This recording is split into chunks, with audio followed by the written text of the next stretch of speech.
C'est parti. Voilà, ça y est. Bonjour à toutes et à tous. Eh bien, bienvenue. Bienvenue à cette première visio de l'Association Volontaire Français. Donc, les deux premières informations que je vous donne tout de suite, c'est que donc, vous êtes filmé à partir de maintenant pour que cette visio soit consultable à nouveau en replay sur YouTube pour nos adhérents. Alors, on ne fait pas de communication sur YouTube, on donnera juste le lien de la vidéo YouTube pour nos adhérents. Et on en fera une photo tout à l'heure avec toutes les caméras ouvertes pour qu'on puisse faire une diffusion sur les réseaux sociaux. Donc ceux qui ne veulent pas avoir leur tête sur les réseaux sociaux, ben, vous n'allumez pas pardon, votre caméra, mais on vous préviendra de toute façon au moment où on va faire la photo de la visio. On va donc on démarre donc cette visio, cette première visio, et on va remercier tout de suite la présence de François et Antoine. Alors, François et Antoine sont membres du programme des volontaires de Milano Cortina. C'est une surprise qu'on souhaitait vous faire aujourd'hui. Ils travaillent donc pour le programme des volontaires et vont participer à l'ensemble de cette visio pour répondre à vos questions, à présenter aussi la suite du programme. Merci à eux. On les représentera un petit peu tout à l'heure, mais c'était un peu la surprise, la surprise de la journée pour vous remercier de cet engagement que vous avez pris envers cette visio d'aujourd'hui. Merci aussi à vous tous et à vous toutes de participer à cette première visio. Et on va rentrer immédiatement dans le vif du sujet avec la présentation de l'ordre du jour de cette visio. Alors vous avez vu qu'au départ, vous aviez exclusivement la présentation de l'association et ensuite la présentation du dispositif, mais en réalité, on a un peu modifié l'ordre du jour. On aura une présentation très rapide de l'association, et le second point sera donc une présentation de ce qui nous attend dans les prochains jours, les prochaines semaines, en fait une présentation par Antoine et François, et le troisième avec une série de questions que vous pourrez poser ensuite. Et le troisième point sera la présentation de notre dispositif, donc le dispositif volontaire français de l'association, qui sera mis en place à destination de l'ensemble de nos adhérents pour la période des Jeux de Milano Cortina. On est très nombreux, et donc pour que ce soit le plus efficace possible, on demande de respecter quelques petites règles très simples. On laisse son micro coupé et on demande la parole en levant la main, ce qui va me permettre de distribuer la parole le plus simplement possible. Et quand vous prenez la parole, de vous présenter simplement avec votre nom, votre prénom, et si vous avez une mission déjà d'affecter ou si vous êtes réserviste. Voilà, donc merci à tous de respecter ces petites règles, ça va nous permettre d'aller le plus rapidement possible et le plus efficacement possible pour traiter l'ensemble des points. On démarre donc immédiatement cette visio par une présentation rapide de l'association. Alors certains d'entre vous sont déjà membres de l'association Volontaires Français, mais Volontaires Français, c'est quoi? Eh bien, c'est 12 volontaires qui, le 28 octobre dernier, ont décidé de se regrouper en association pour deux objets. Le premier objet, c'est celui d'animer la communauté des volontaires des Jeux olympiques et paralympiques français, mais aussi des Jeux de la jeunesse. Et le deuxième objectif, c'est celui qui va nous intéresser finalement aujourd'hui, c'est celui de vous accompagner pour vous permettre de vivre la période des Jeux la plus simplement possible. En fait, nous, on va prendre le relais à partir du moment où ce que le COJO fait s'arrête, c'est-à-dire tout ce qui peut être de l'aide sur le logement, le transport, la mutualisation des moyens, en fait tout ce qui n'est pas géré aujourd'hui par les comités d'organisation des Jeux. Cette association a d'ores et déjà 200 membres, plus de 200 membres. Dans ces 12 volontaires qui ont créé l'association, vous avez évidemment des volontaires qui ont fait Paris 2024, mais pas que. On a Patrice qui est là d'ailleurs sur la visio, qui a fait Albertville 92, mais on a aussi Londres 2012, Rio 2016. Et donc, vous voyez que ce n'est pas exclusivement que des volontaires de Paris 2024, mais de la grande famille des volontaires français. J'en profite sur cette vidéo pour présenter les membres du conseil d'administration qui sont là. On a Philippe qui est là, qui est le trésorier de l'association. On a Mathilde qui est la vice-présidente de l'association. On a Patrice. Alors je les prends dans le désordre puisque je les prends au fur et à mesure que je les vois sur mon écran. Patrice qui est le secrétaire adjoint de la SOS. On a Enora qui est membre du conseil d'administration qui s'occupe de la com ce soir. On a Alexa, qui est la trésorière adjointe, qui nous vient, elle, d'Angleterre. Et on a Julien, qui est vice-président de l'association. Voilà, donc vous avez un peu de monde. Il faut savoir que nous avons missionné définitive chez nous. Nous avons Alexa. Nous avons Florence aussi. Florence qui est membre du conseil d'administration et qui n'est pas en visio, qui nous écoute parce qu'elle est sur le chemin justement pour se rendre, si je ne dis pas de bêtises, à Milan. On a Alexa et Florence et moi qui sommes missionnés à Milan, c'est ça? Et on a Sébastien Tomec qui va nous rejoindre tout à l'heure, qui lui sera missionné à Cortina. Voilà, donc vous aurez des membres du conseil d'administration et même du bureau sur les deux grands sites. Je termine juste. Eh ben Yves, voilà, ancien d'Albertville, bah, super.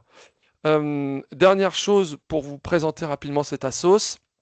On a notre première visio donc ce soir et on a notre première rencontre des volontaires en physique sur Paris le 6 décembre prochain à 14h30 au Café Oz, là où tout a commencé, mais je raconterai ça le 6 décembre. Et donc n'hésitez pas à participer à cette rencontre. Pour ceux qui sont de province, on ne vous a pas oublié. C'est-à-dire qu'on commence par Paris parce que de fait, le plus gros volume de volontaires est sur Paris. Mais on va créer des structures au fur et à mesure du temps pour qu'il y ait de la décentralisation d'événements. Et donc, on viendra dans vos territoires pour venir à votre rencontre et pour faire des événements à destination de l'ensemble des volontaires qui seront adhérents de l'association. Les seules difficultés que nous aurons, c'est quand les volontaires, et il y en a déjà, sont de l'étranger, puisqu'on a des volontaires qui sont adhérents au Brésil, en Mauritanie, au Québec, aux États-Unis, Frédéric, qui est d'ailleurs là. On a la Pologne, on a l'Allemagne et on a l'Angleterre. Voilà. Donc là, ça va être un petit peu plus complexe, mais on aura en tout cas plaisir, notamment pour Frédéric, là, qui est des États-Unis, de le rencontrer, si possible, pendant la période des Jeux de Milan. Voilà ce que je voulais vous dire très rapidement sur l'association. Si vous avez des questions, ben, n'hésitez pas à les poser maintenant. Et si qu'on puisse y répondre. Mais sinon, de toute façon, vous avez plein d'informations sur notre site internet, vous avez plein d'informations sur nos différents réseaux sociaux et vous aurez aussi plein d'informations via les mails que vous recevez régulièrement et que vous recevrez de plus en plus. Je termine sur le fait que cette visio est une première visio et qu'il y en aura d'autres, mais que les prochaines visions seront essentiellement destinées aux adhérents de l'association parce qu'on rentrera dans la précision du dispositif que l'on va mettre en place avec la structuration, l'aide, etc. Donc là, on vous présente le schéma global. On va donner beaucoup d'informations ce soir, mais la prochaine sera on va rentrer vraiment dans le vif du sujet. Sophie, je suis de Lille, possiblement présente. Eh ben, écoute, Sophie, si tu peux venir de Lille, on t'accueille les bras ouverts, il n'y a aucun problème. Voilà, j'en ai terminé sur ce premier point. Est-ce qu'il y a des questions? J'ai été clair? Bon, eh ben super, merci à tous. Alors, sur la nationalité, sur les résidents français, mais pas de nationalité française, on a potentiellement une excellente nouvelle à vous donner très bientôt. Mais pour l'instant, on ne peut pas en dire plus. On attend une petite dernière réponse à avoir et on aura les réponses. Voilà. Mais ça sent bon. Voilà, on va dire que ça sent bon. Nicolas, tu as quelque chose à nous demander. Dis-moi tout. Vas-y. Merci Fabien. Je venais de venir vers toi. Donc moi, Nicolas Sénal, je suis au service des accréditations à Milan officiellement. Et donc reviens du week-end dernier Alors, attends, du Nicolas, service accréditation. ça, on le prendra tout à l'heure. Là, on va D'accord, ok, juste, bah, je laisse ça faire. ouais, on va juste, d'abord, là, c'était juste concernant la sauce et tout ce qui est Milan, etc. On en parlera tout à l'heure, si tu veux bien. Alors, moi, là, j'ai une question très rapide par rapport à l'association. Là, Oui, je reste vraiment sur le sujet de l'association. ouais, Comment ça se passe? En fait, si on a la carte d'adhérent volontaire français, on a oui. des avantages. Oui, mais on vous expliquera tout à l'heure, justement. On va vous expliquer de ce dont vous aurez le droit. On va vous l'expliquer dans la dernière partie de la soirée. Il y aura Pas plein de de souci. choses, ouais. Désolé de Absolument. t'avoir coupé la parole. Non, mais pas de souci, pas aucun problème. Pas de souci. Bon, bah merci. Merci beaucoup. On passe au point 2 qui, à mon avis, va vous intéresser particulièrement. Et donc, je vais laisser la parole maintenant à François et Antoine du programme des volontaires de Milan Cortina. François et Antoine sont français. Ils ont tous les deux travaillé au programme des volontaires de Paris 2024 et je m'arrête à ça. Je leur laisse tout de suite la parole pour qu'ils vous expliquent. Et je crois qu'en plus François porte la tenue, c'est ça que je viens de voir là. Je crois que François porte la tenue si j'ai bien compris. C'est ce que je vois là. Yes. Là, c'est ça. Et donc voilà, je leur laisse la parole pour une présentation. Et ensuite, on posera, vous aurez une série de questions que vous pourrez poser et ils y répondront. Et si nous, on doit aussi répondre à un certain nombre de questions, ben, on répondra à leur place. Voilà. François et Antoine, je vous laisse la parole. C'est à vous. Ah, bonsoir à tous. Vous m'entendez correctement? Ouais. C'est ok, ça roule. Alors juste avant de dire quoi que ce soit, je pense que nous de notre côté, c'est important qu'on clarifie quelque chose, c'est-à-dire qu'on ne vient pas en représentation du COJO, c'est-à-dire que notre hiérarchie, c'est absolument pas ce qui se passe et c'est pas du tout validé par qui que ce soit. Donc on n'est pas en représentation du COJO, on est Ouais. venu parce que Fabien nous a demandé et qu'il se trouve qu'on travaille pour le programme des volontaires de Milano Cortina, mais que du coup ce qu'on va dire n'engage que nous. Potentiellement, on va essayer de répondre à vos questions au maximum, mais c'est absolument pas une représentation Oui. voilà. Et pour être tout à fait transparent, je suis à peine sûr qu'on ait forcément le droit de parler au nom des jeux parce que on les représente. On n'a pas ce pouvoir-là, donc j'aimerais juste clarifier que ne dites pas, n'envoyez pas un message au centre de contact en disant Hey, on a entendu ça de François et Antoine directement. Ah oui. Ouais, c'est important de préciser. Voilà.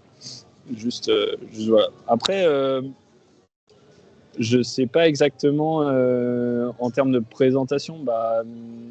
Avec Antoine, on a participé au programme des volontaires de Paris 2024. Moi, pour ma part, j'ai été au Stade Tour Eiffel et à l'Arena Champ de Mars, là où j'ai connu Fabien, qui était lui volontaire sur ce site. J'occupais le poste ils appelaient ça Workforce Manager, mais responsable des volontaires, on va dire. Antoine, lui, pour sa part, il était au village. Et du coup, on a rejoint tous les deux l'aventure de Milano Cortina en avril dernier.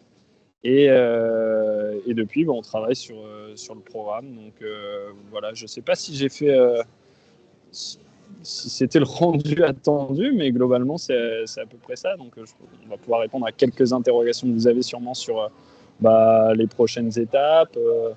Globalement, je ne vais pas vous cacher grand-chose. Hein. C'est assez similaire à ce qui s'est passé à Paris 2024. Donc, il n'y aura pas de grandes surprises. Vous avez tous reçu une offre ou pas sur différentes missions à faire pendant les Jeux. Vous allez très bientôt recevoir vos plannings. Et puis ensuite, on arrivera sur le moment de la formation sur site et puis des Jeux, quoi. Voilà, pour ma part. Antoine, peut-être? Ouais, très bien. Merci François pour la clarification. Effectivement, je pense que c'est important de le dire. On a répondu avec grand plaisir à l'invitation de Fabien. D'ailleurs, merci d'avoir pensé à nous. Je pense qu'on est tous les deux contents d'être là. Si on travaille sur les programmes des volontaires, c'est aussi pour voir des volontaires. Et c'est vrai que pour aller voir même en dehors des jeux sur ce même sujet, c'est top pour nous. Bravo à vous d'abord. Commençons par louer ce que vous êtes en train de faire. 12 volontaires fondateurs, 200 membres, certains qui ont vécu à Albertville 92, je n'étais même pas né. Donc c'est dire l'expérience et l'énergie qui existe dans cette visio. Donc c'est pour ça qu'on est très heureux de pouvoir intervenir ce soir, de soutenir, je pense, ce que vous lancez. Et puis de répondre effectivement à vos quelques premières questions. Je pense que la phase qui est le plus attendue par vous tous, c'est peut-être l'envoi des plannings, voilà, qui représente le plus clair de nos journées en ce moment. Et donc, voilà, n'hésitez pas si vous avez quelques questions. Fabien le disait, l'objectif de l'association des volontaires français, c'est d'intervenir une fois que le comité finalement s'arrête d'intervenir. Si on peut nous aider en tant que néo-milanais à vous partager de bonnes adresses, à vous aider sur quelques formalités administratives, on le fera avec plaisir via, je pense, les communications que Fabien va pouvoir vous envoyer. Évidemment, on ne parlera pas en tant que Milano Cortina 2026, mais en tant que Antoine Charbonnier et François Legault-Edec, mais on le fera avec plaisir, le plus régulièrement possible. Et voilà, bravo encore pour ce lancement. Une spéciale dédicace à Marie-Claude que j'ai aperçue, qui est connectée et qui était l'une de mes super volontaires au village. Voilà, volontaire justement workforce, donc service aux volontaires à l'époque. Et puis, ben, non, encore bravo et on est tout oui pour vos questions et puis peut-être pour ton retour, Fabien. Ok, merci. Ouais, c'est vrai que la précision était importante. C'est d'abord une vraie rencontre, alors moins avec Antoine, mais beaucoup avec François, parce que François, il m'a vu passer tous les jours pendant presque un mois. Que ce soit à l'entrée ou à la cantine, parce que je ne loupais jamais une fois la cantine. Mais non, non, on s'est vu effectivement plusieurs fois, et c'est vrai que quand on a appris qu'ils étaient tous les deux dans le programme des volontaires, je leur ai demandé de participer à cette visio pour pouvoir répondre à vos questions, et ils l'ont fait de façon immédiate. Enfin, ça a été un oui tout de suite, donc je pense qu'on peut encore à nouveau les remercier. Mais c'est vrai que c'est pas une communication officielle du COJO, parce que aujourd'hui, eh bien, les choses sont très cadrées, très, je dirais, encadrées même. Mais pour le coup, ça ne les empêche pas de répondre à nos questions. Moi, j'ai une peut-être première question, et après Sophie a demandé la parole. Une question peut-être qui va intéresser tout le monde. C'est effectivement, je pense que beaucoup attendent aujourd'hui les les missions et le planning, mais peut-être nous faire si vous voulez bien, peut-être nous dire ben, combien on sera approximativement de Français, parce qu'en fait, on ne le sait pas. On sait qu'on est un plus un plus un plus un, donc là, on sait qu'on est à peu près 45, 46, voire 47 là maintenant. Mais peut-être, alors pas avoir le chiffre précis, parce qu'on ne le saura jamais en réalité, parce qu'on va le savoir peut-être qu'à la toute dernière minute, mais avoir les gros volumes, ça peut être intéressant pour chacun de savoir qu'en fait, ils ne vont pas être tout seuls, et loin de là d'ailleurs, et se rendre compte de la volumétrie que représentent les volontaires français lors de ces Jeux olympiques et paralympiques à Milan. Bah alors, d'après les statistiques, on devrait être entre 400 et 500 environ de volontaires français. Alors par contre, j'ai pas du tout la répartition entre Milan, Cortina et autres. Mais ouais, vous serez entre 400 et 500 sur les 18 000 au total.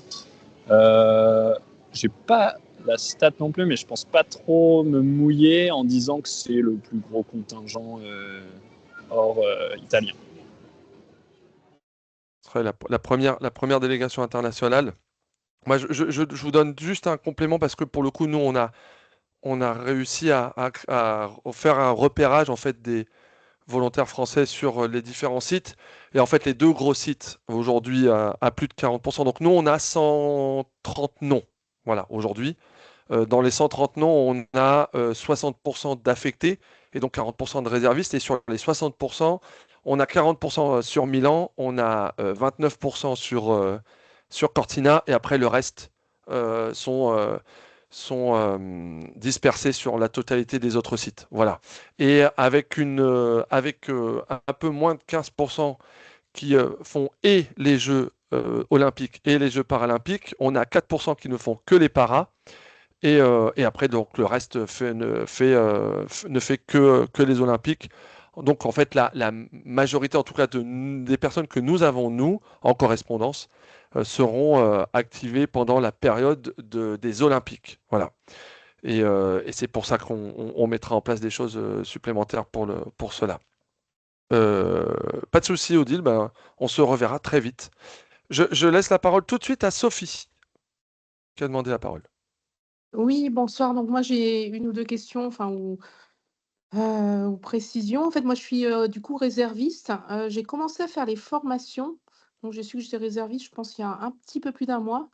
Et en fait, je trouve que c'est pas très clair. C'est au niveau de ce qui est obligatoire, enfin ce qui est obligatoire et optionnel. Bon, ça j'ai bien compris, mais j'ai l'impression qu'il y a des choses qui se rajoutent.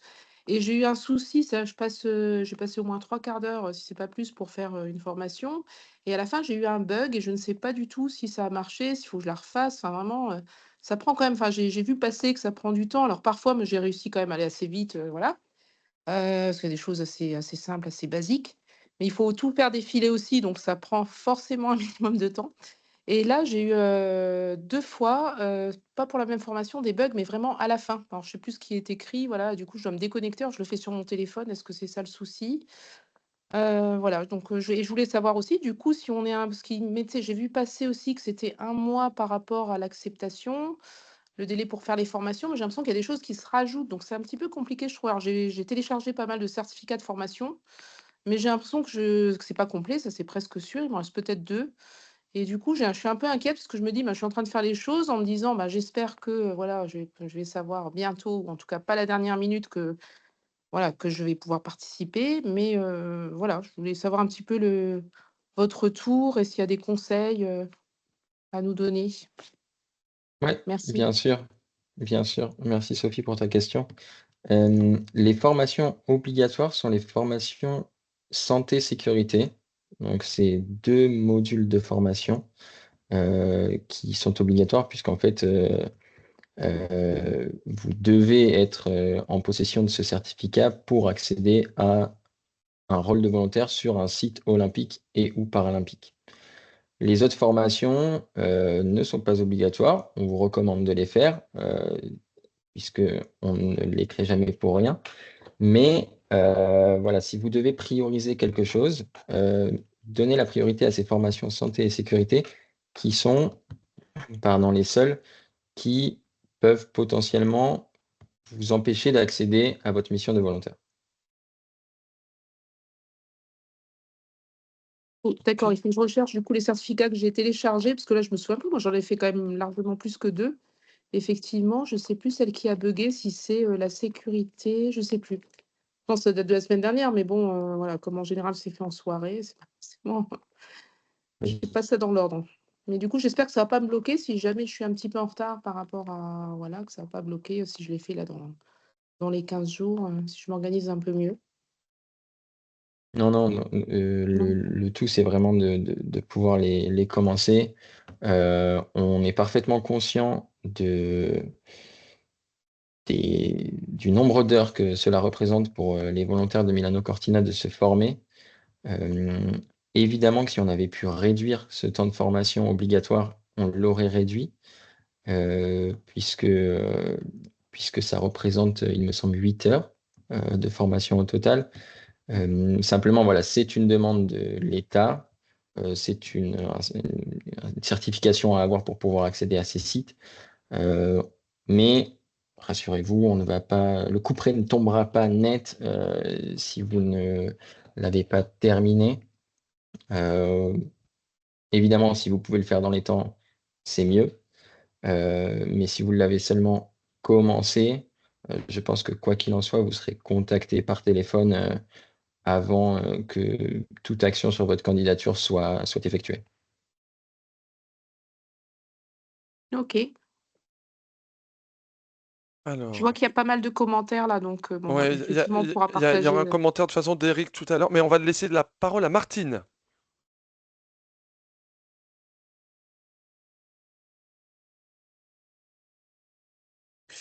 Bonjour Antoine et François. Voilà, moi je suis réserviste et bon, je suis disponible. et j'ai un hébergement, est-ce que en tant que réserviste, on a une petite chance ou une grande chance de participer? Alors, très bonne question. Je ne sais pas si, François, tu veux y répondre. Déjà, il y a plusieurs facteurs qui vont dépendre de quel pourcentage de chance vous avez de participer. C'est pour quel événement vous êtes disponible. Vous Moi, devez j'avais sûrement le marqué que savoir. j'étais disponible pour les deux. Voilà, Hein. donc vous devez certainement le savoir. On a souvent moins de candidatures pour les Jeux paralympiques que pour les Jeux olympiques. Donc forcément, une candidature paralympique a plus de chances. Alors après, encore une fois, plus de chances, il y a beaucoup de paramètres qui vont rentrer en compte.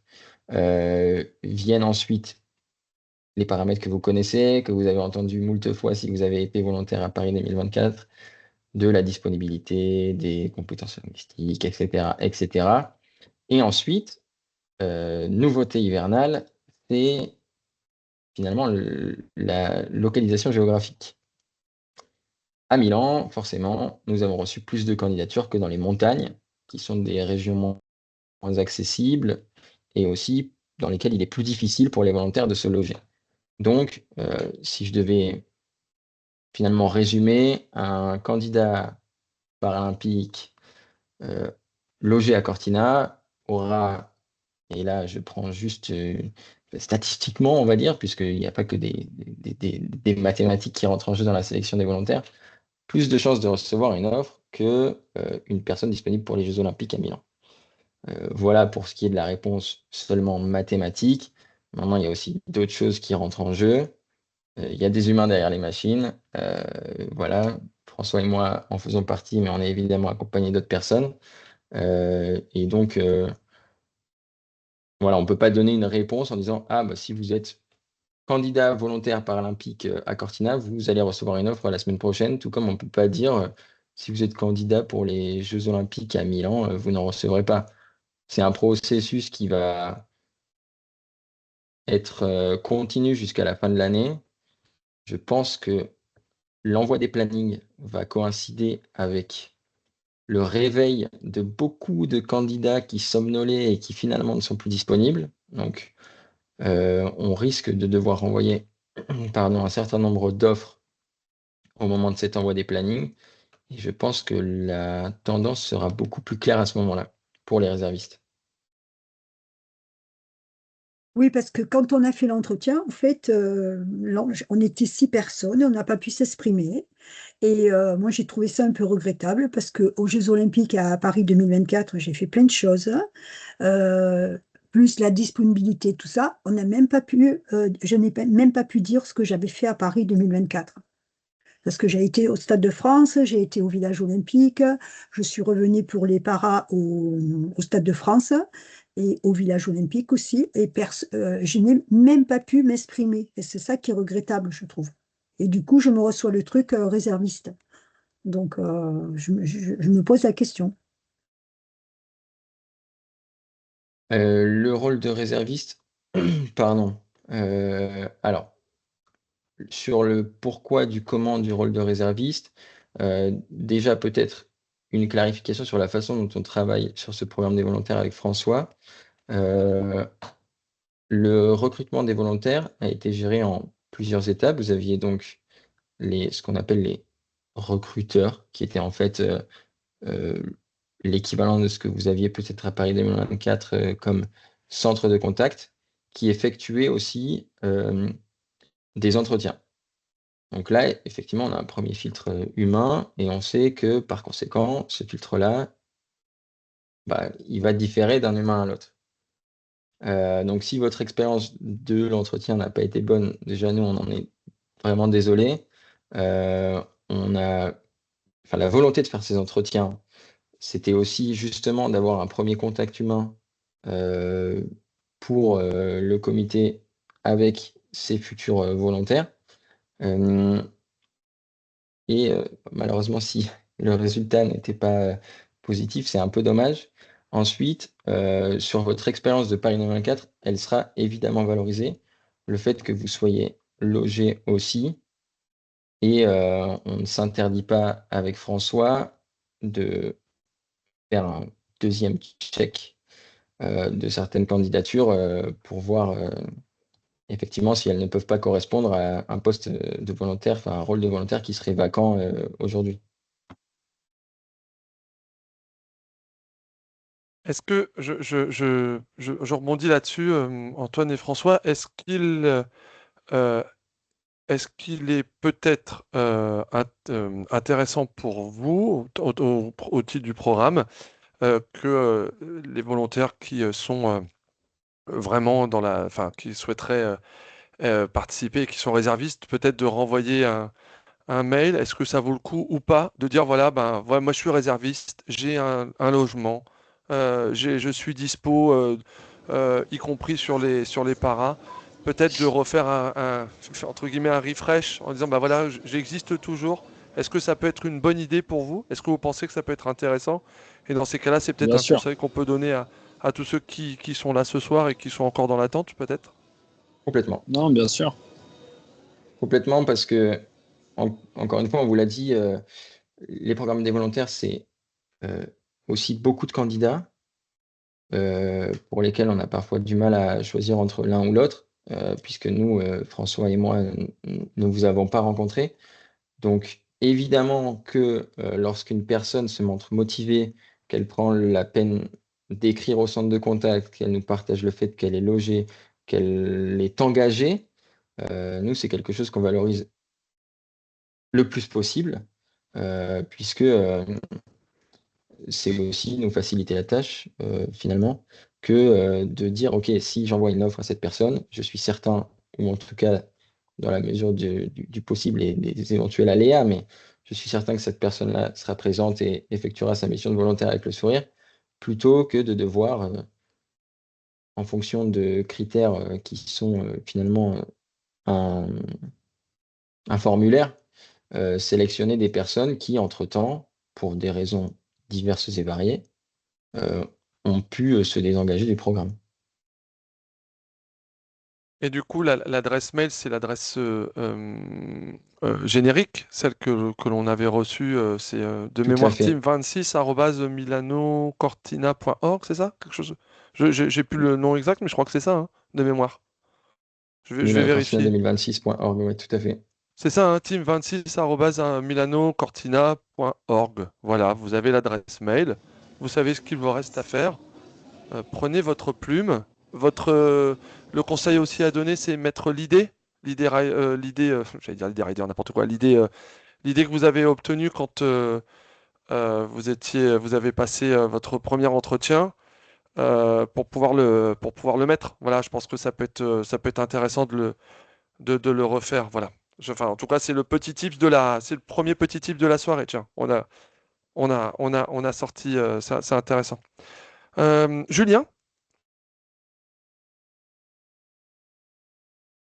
Merci Fabien et merci François et Antoine. Donc je suis le vice-président de l'association Volontaires Français et ça se voit pas à la caméra. Je suis en fauteuil roulant et donc ma question va être un petit peu orientée.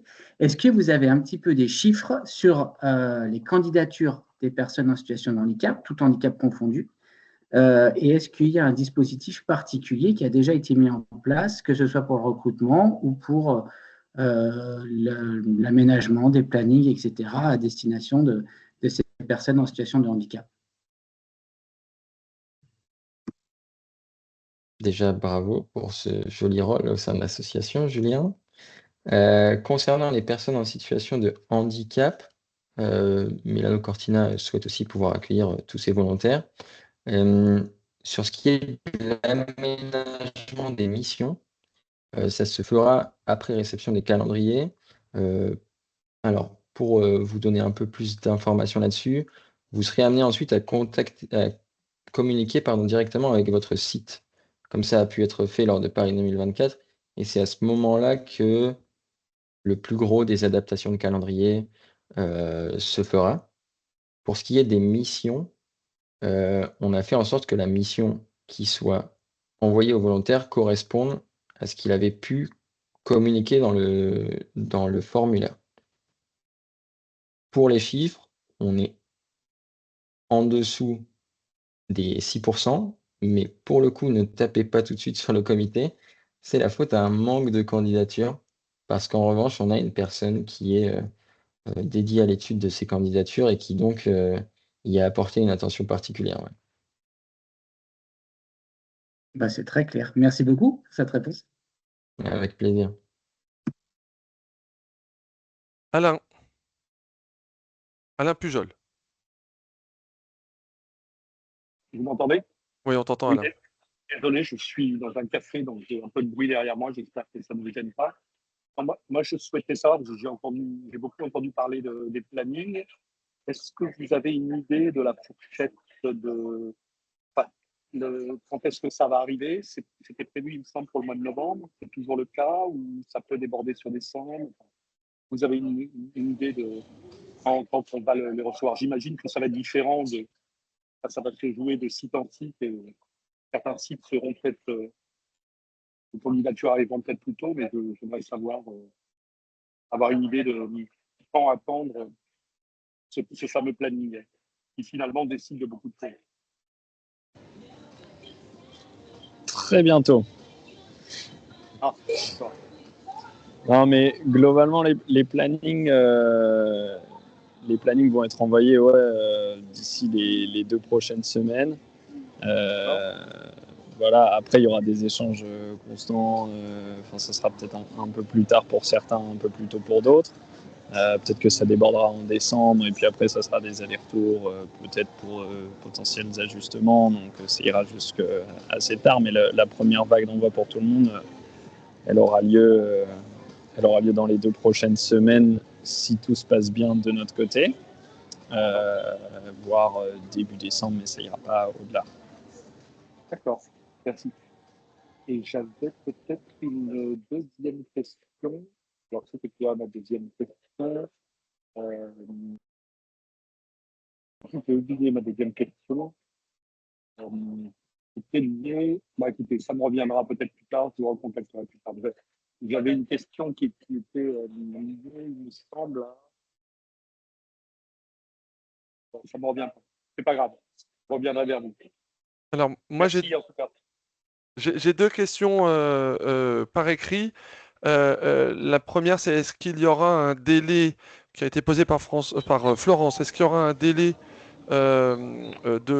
d'acceptation en fait, du planning et de réponse ou est-ce que ce sera libre? Et la deuxième, c'était Eric qui l'avait posé un petit peu plus tôt dans la soirée concernant les attestations que nous avons obtenues, les certificats pour avoir le terme précis, que nous avons obtenus lors de nos formations. Est-ce qu'il faudra venir avec en version papier pour potentiellement les présenter à quelqu'un ou pas?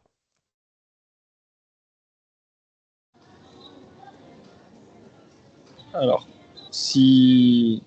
pour ce qui est des attestations en papier, normalement non, parce que le lien est fait directement, nous, sur la plateforme des formations. Donc, normalement, on a les résultats de tout le monde, donc il n'y a pas besoin de venir avec la version papier.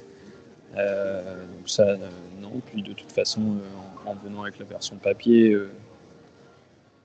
non, franchement, ça vous aidera pas. Ça vous aidera pas et c'est pas. Nous, on a le lien directement avec ceux qui ont validé les 2 formations obligatoires, donc il n'y a pas de souci à ce niveau-là. Sur les plannings, pour vous donner un peu de contexte, les méthodes sont un poil différentes de Paris 2024, c'est-à-dire qu'à Paris 2024, on vous envoyait un planning complet et vous pouviez l'accepter en masse ou le rejeter en masse et ensuite éventuellement entrer en contact avec nous pour faire quelques modifications. Ici, on sera plutôt sur du shift par shift. Donc, vous allez recevoir un calendrier préfet, mais vous pourrez accepter ou rejeter les chiffres individuellement et avec la possibilité de rejeter maximum 3 créneaux. De rejeter maximum 3 créneaux pour éviter qu'il y ait trop de rejets. Donc, à partir de là, nous, on vous recontactera peut-être pour vous proposer d'autres chiffres, pour vous proposer d'autres créneaux. S'il y a trop de créneaux de rejetés, on vous demandera pourquoi. Mais on n'éliminera personne parce que il n'y aura pas de délai de réponse. Après, bien sûr, nous, il faut s'imaginer qu'on est à l'aveugle, en fait, et que du coup, quelqu'un qui ne répond à rien, en fait, on ne peut pas savoir si cette personne est toujours engagée. Et à un moment donné, comme vous le voyez, il y a pas mal de personnes qui sont réservistes, donc la question va se poser au bout d'un moment de savoir si cette personne est encore engagée, encore motivée à trouver un logement, etc., ou juste à abandonner.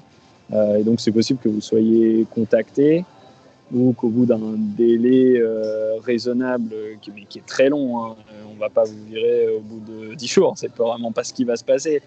Mais la grosse probabilité, c'est que vous soyez recontacté, mais sinon, peut-être qu'au bout de, je sais pas, mi-janvier ou quelque chose comme ça, on essaiera de trouver quelqu'un qui a déjà un logement à Milan pour remplacer. Ouais. Je ne sais pas si c'était clair ou si c'était un peu confus comme réponse, mais voilà.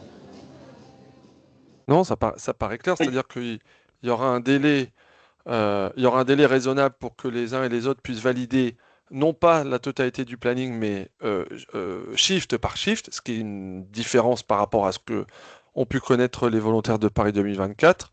Ce qui d'ailleurs est une vraie souplesse supplémentaire quand même à noter. Alors après, j'ai bien noté la- la- les trois shifts. Hein. On va pas pouvoir valider, enfin démonter la totalité du calendrier, mais j'ai bien noté ça.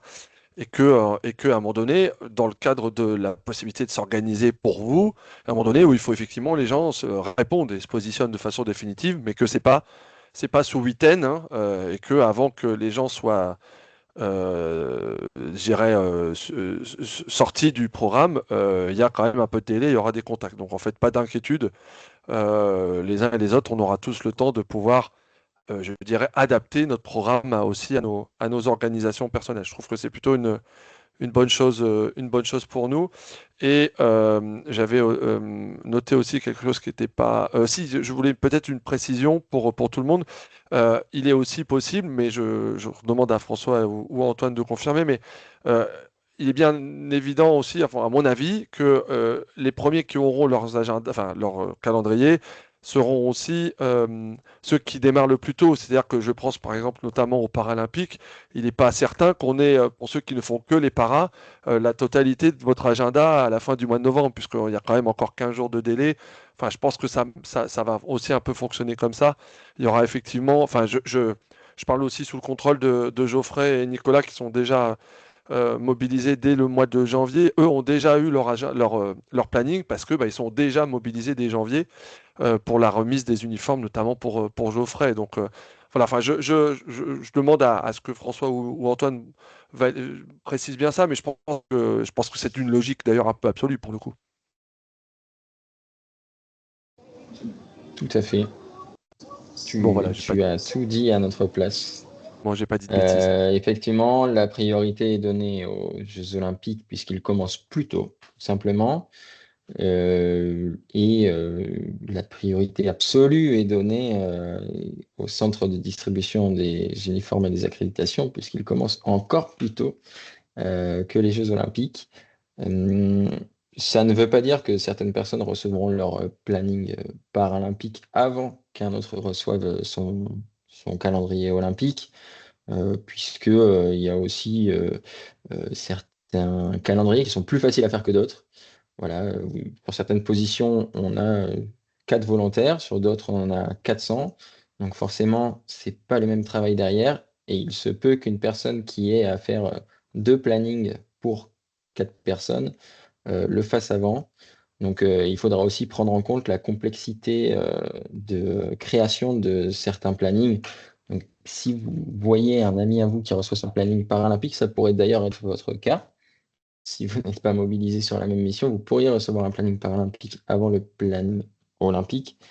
Voilà, pas d'inquiétude, hein, ça ne veut pas dire qu'on vous a oublié, ça veut simplement dire que parfois certains changements de dernière minute ou certaines complexités opérationnelles ont un petit peu retardé les choses sur des plannings spécifiques. Super. Merci, merci Antoine de cette précision. J'ai une question de la team chauffeur. Cécile qui dit j'ai un poste de chauffeur et je voudrais savoir s'il y a des formations sur place avant le début des Jeux. La réponse est oui. Ouais, Il y a la bien des réponse est formations oui. sur place auxquelles tu seras invité prochainement. Mais oui, il y a un test qui est fait d'aptitude à la conduite pour les chauffeurs des jeux. Bien, merci pour cette réponse. François avait demandé la parole. François Bi, je pense. Oui, oui, bonsoir à tous. François, donc moi je suis volontaire olympique et je serai au stade de curling donc à Cortina. J'ai deux questions pratico-pratiques, alors qui sont générales, hein, c'est pas que pour moi. La première, on a tous essayé de faire des efforts monstrueux pour trouver un hébergement pas trop loin de là où on était, mais pas trop loin, c'est souvent à 1 heure, etc. Est-ce qu'on y voit un peu plus clair sur le fait qu'il y aura des navettes ou pas entre les grandes villes qui sont proches des centres, enfin des stades, des venues, je sais plus comment on dit en français, des stades. Moi, je me suis basé un petit peu sur ce qu'il y avait d'annoncé comme navettes pour les spectateurs, mais j'imagine qu'il y aura des navettes spécifiques pour les volontaires. Et la deuxième question, est-ce que c'est possible de retirer son accréditation et son uniforme à Milan en décembre, même si moi je suis affecté à Cortina?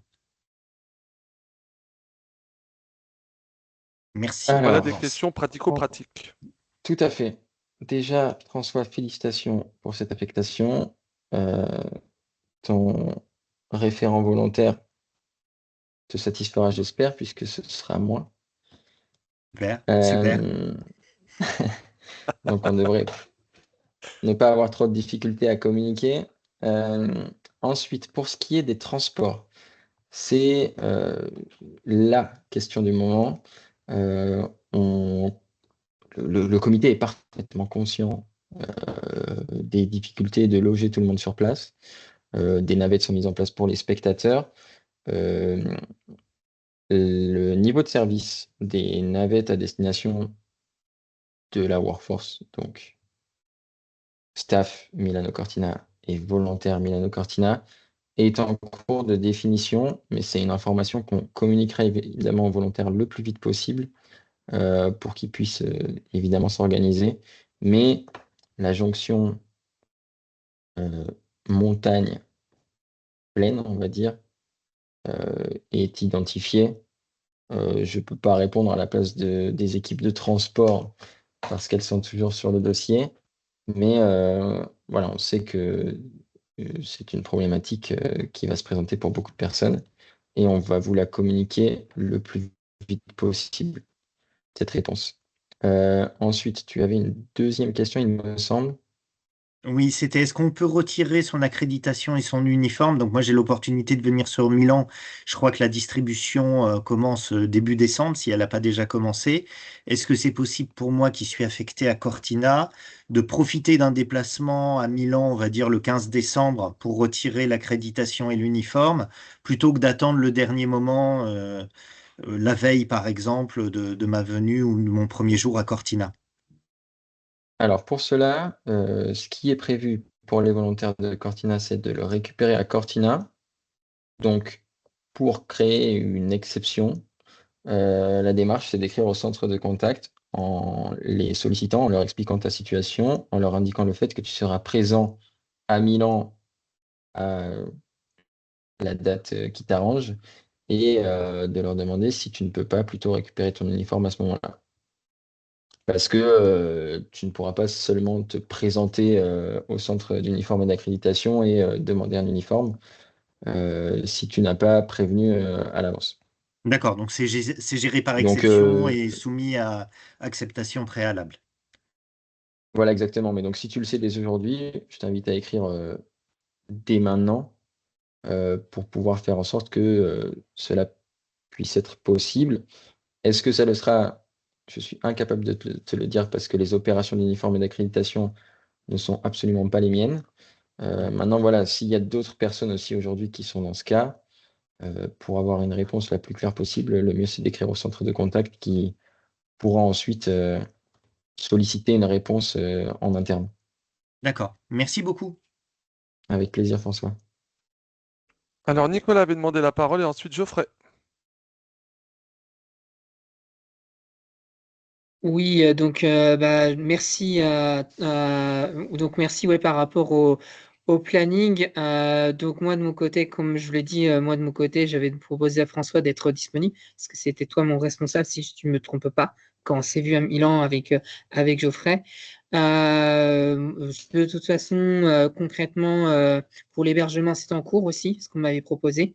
Donc voilà, donc pour l'instant, tout est dans le bon vent et j'ai bien reçu mon planning en temps et en heure. Par contre, François, je te pose la question à toi pour l'uniforme et la crède.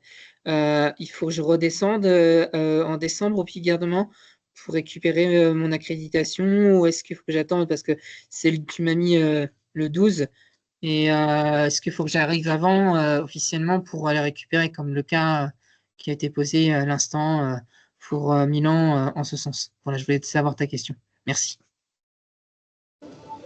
Non, puisque toi, tu es mobilisé sur des missions de distribution des uniformes et des accrèdes, tu viens le premier jour de mission et les équipes te demandent ton accréditation et ton uniforme et tu n'as pas besoin d'une date spéciale pour venir. Voilà, tu n'as pas besoin de venir avant. Parfait. Geoffrey? Bonjour tout le monde, vous m'entendez? Absolument. Ouais, ok. Donc moi j'étais samedi à Milan, j'ai vu Nicolas, j'ai vu François et j'ai fait la formation uniforme.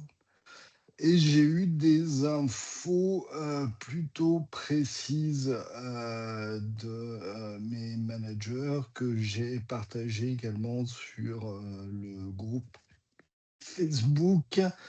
Et on nous a indiqué, alors peut-être que ça a changé depuis, qu'on pouvait retirer l'uniforme dans n'importe quel centre, celui le plus proche de son domicile. Donc même si on bosse sur Cortina et qu'on passe à Milan, avant, il est possible de le retirer sur Milan. Voilà, c'est ce qu'on nous a dit samedi, mais peut-être que Antoine, tu as des nouvelles infos par rapport à ça depuis et que ils veulent qu'on aille sur le centre du site dont on dépend. Alors, peut-être que je peux répondre à ça. Du coup, nous, le process, comment il va se passer? On va vous inviter tous à venir récupérer votre uniforme et votre accréditation. La manière dont ça va se faire, ça va être que tout le monde va être invité à venir récupérer sur non pas son site, mais son centre qui correspond au cluster. C'est-à-dire que personne, si aujourd'hui vous êtes affecté à Milano Santa Giulia, hockey sur glace, vous irez récupérer votre uniforme à Milan. Si vous êtes affecté à Cortina Curling Stadium, vous irez récupérer votre uniforme au centre des uniformes et des accréditations à Cortina. Vous ne le récupérerez pas le jour J sur votre site. Parce que c'est comme ça que vous serez invité. Nous, de ce qu'on a, moi, de ce que j'ai de mon côté, mais je rebouclerai demain parce que ça m'étonne qu'ils aient dit ça pendant la formation, c'est que justement, les volumes correspondant aux volontaires allaient être envoyés sur ces différents centres et que du coup, ça ne serait pas possible pour un volontaire de Milan d'aller récupérer son uniforme à Cortina et vice-versa. Sauf potentielle exception ce qui reste à confirmer, comme Antoine disait tout à l'heure. Donc voilà pour ce que je sais. Après, ce qui est vrai, c'est que le staff, lui, pour le coup, qui est pour l'instant pas à la montagne encore parce qu'on est tous au bureau à Milan, lui va récupérer son uniforme en novembre et tout, ça sera tous à Milan, sauf pour ceux qui arrivent plus tard et qui iront le récupérer à Cortina. Et peut-être que c'est là la différence, je ne sais pas.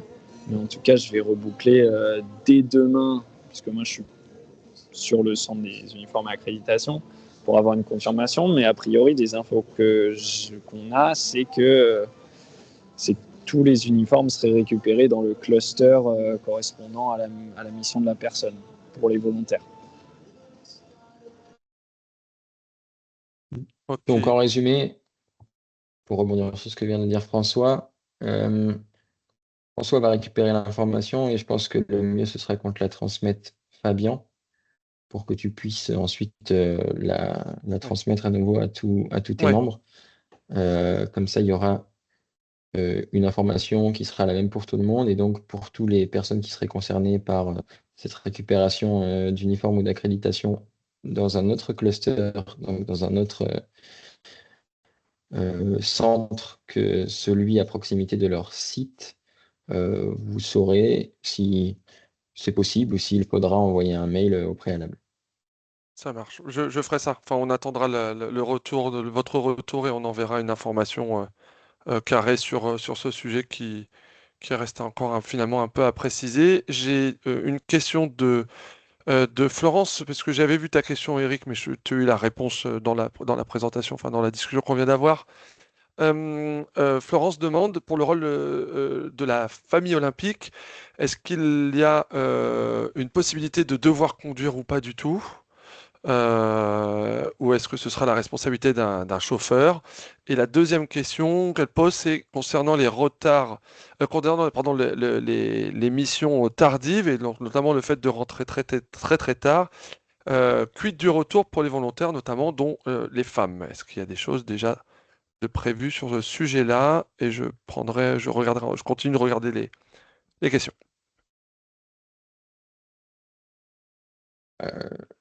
Alors déjà sur les horaires de mission, sachez que ce qui est défini à date, c'est que personne ne finira après minuit en montagne, après 1 heure à Milan, et les missions qui termineraient à 1 heure sont quand même très exceptionnelles, parce qu'on sait que c'est jamais très confortable de rentrer à 1 heure, et resteront des exceptions liées à des calendriers de compétition qui termineraient plus tard. Pourquoi ça? Parce que on souhaite que les volontaires puissent rentrer avec les transports en commun. Les transports en commun à Milan se terminent un petit peu plus tôt qu'à Paris. Donc, par conséquent, les missions également. Donc, pour ce qui est des retours tardifs, alors, sauf exception, évidemment, si on a un retard de compétition, si pour une raison ou pour une autre, vous êtes amené à rentrer plus tard, sauf exception, tous les retours de mission pourront se faire avec des transports en commun et le niveau de service qui est prévu n'est pas celui des bus de nuit, par exemple. On parle des transports en commun de jour, milanais. Même chose en montagne, avec la particularité de la montagne qui est qu'il y aura aussi beaucoup plus de navettes probablement, puisque bon, les transports varient évidemment d'une station à l'autre. Pour ceux qui connaissent un peu la station, j'ai quand même rarement vu un bus circuler à minuit. Donc, on en est conscient et évidemment que des navettes seront mises en place pour les volontaires. Ensuite, pour ce qui était de la première question, est-ce que tu peux la répéter, Fabien, à moins que François, tu t'en souviennes? C'était la question pour les familles olympiques, est-ce qu'elles sont amenées à devoir conduire ou est-ce que ce sera exclusivement finalement le rôle du chauffeur? Alors, a priori, ce sera le rôle du chauffeur. Je sais qu'il y avait une question sur la table il y a quelques temps à ce niveau-là, mais comme c'est ni l'un ni l'autre de nous deux qui suivons le sujet, on n'a pas plus d'infos. Par contre, je sais qu'il y aura des formations un peu spécifiques à ces missions. Et ce sera le moment de poser ces questions-là. Ce sera le moment. Ce sera par webinar d'ailleurs. Donc il y aura des webinaires spéciaux pour les assistants de la famille olympique et paralympique. Mais a priori, à prendre avec des pincettes, je crois que la réponse est non. Et pour compléter ce que disait Antoine avant sur les plannings, vous venez gratuitement pour aider. S'il faut rentrer à 9h du soir, vous allez voir votre responsable et vous rentrez. Il n'y a pas de sujet là-dessus. Franchement, ça c'est un non-sujet pour moi. C'est plus d'arriver, en plus la plupart des missions volontaires, c'est surtout d'arriver et de mettre en place pour que la compétition puisse démarrer sur le site de compétition en moins. Une fois que la compétition est lancée, il y a quand même une activité qui beaucoup de missions, pour la grande majorité, décroît. Donc, si vous devez rentrer un peu plus tôt, vous inquiétez pas, ils trouveront des solutions pour que ça tourne quand même. Complètement, complètement. Merci pour ce pour qui est cette des, précision, François. pour ce qui est des taxis, on n'a pas de réponse. Et la réponse va probablement être qu'il n'y en aura pas. Des taxis au cas où l'émission termine très très tard. Mais je vous invite vraiment ce truc-là à connaître vos trajets et à vous aussi le prendre en main pour ne pas être surpris parce que des staffs ont beaucoup de choses à gérer et c'est vous qui savez où vous êtes logé et qui savez à quelle heure maximum vous devez partir et eux ils n'auront pas le regard sur la montre tout le temps pour savoir si vous habitez à 1h30 de route par exemple, si vous pourrez rentrer. Donc c'est vraiment important de le dire à vos responsables. Il n'y en a aucun qui vous dira ah non, il faut rester ou quoi que ce soit. Ça c'est pas des choses qui arriveront parce qu'ils ont bien conscience que vous venez gratuitement pour aider quoi. Oui, précision très importante en effet. C'est vrai que j'ai apporté une réponse un peu bête et méchante entre guillemets à ta question, mais évidemment que ces adaptations pourront être possibles au niveau du site. Une fois que vous arrivez sur place, on en a fait à Paris. On était concerné par des personnes qui devaient prendre des Transiliens qui commençaient un peu plus tard que le réseau de métro, par exemple, ou autres TER même. Et donc, évidemment, on pourra, toutes ces choses-là pourront être adaptées, comme disait François, vous êtes là pour aider, et nous, on n'est certainement pas là pour vous contraindre. Et si une personne a le culot de vous dire que c'est inadmissible de partir plus tôt que la fin de sa mission, vous aurez, je l'espère, un responsable des volontaires conciliants sur site qui sera là aussi pour pouvoir faire de la pédagogie là-dessus. Et donc, ne vous bloquez pas des opportunités si vous pensez que vous ne pourrez pas faire la dernière demi-heure de votre shift. On sait qu'on a eu le cas, nous, sur certains volontaires qui venaient peut-être presque en s'excusant platement de devoir partir un peu plus tôt. Ne vous inquiétez pas. Alors, déjà, quand on a un travail, ça arrive aussi les imprévus. Mais alors, d'autant plus quand on vient pour être volontaire et pour kiffer, finalement, voilà, ça fait partie des choses dont on est parfaitement au courant. J'ai une dernière question, je pense, puis après, de toute façon, il y en aura d'autres sessions hein, sur le sujet. C'est une question sur les transports encore. Est-ce qu'il y aura une carte de transport donnée aux volontaires, comme on a pu en bénéficier pour le Pass Navigo ou en province, l'utilisation du réseau urbain. Voilà. Est-ce qu'il y a quelque chose de prévu ou pas? Oui, ça sera comme à Paris, ça sera gratuit pour tous les volontaires. Alors après, la définition exacte de comment ça va fonctionner, ça varie d'un cluster à l'autre, parce que voilà, à Milan, il y a un système de métro, etc., ce qui n'est pas le cas à Bormio ou à Livigno ou à Interselva. Donc, dans les faits, ça variera, mais par contre, il y a des solutions de transport gratuites partout. À Milan, c'est à partir c'est à partir de tout le temps d'ailleurs pour les volontaires. Et ça fonctionnera avec une application directement. Il n'y aura pas de site de transport, mais ça fonctionnera avec une application en montant le code de son accréditation. Sur les autres clusters, je ne sais pas exactement comment ça fonctionnera, mais oui, il y aura la gratuité des transports partout. Ouais, pas forcément une obligation de carte, mais effectivement, comme François le disait, gratuité. Pour certains endroits, ce sera directement avec l'accréditation. Pour d'autres, ce sera des tickets, pour d'autres, des cartes, pour d'autres, une application.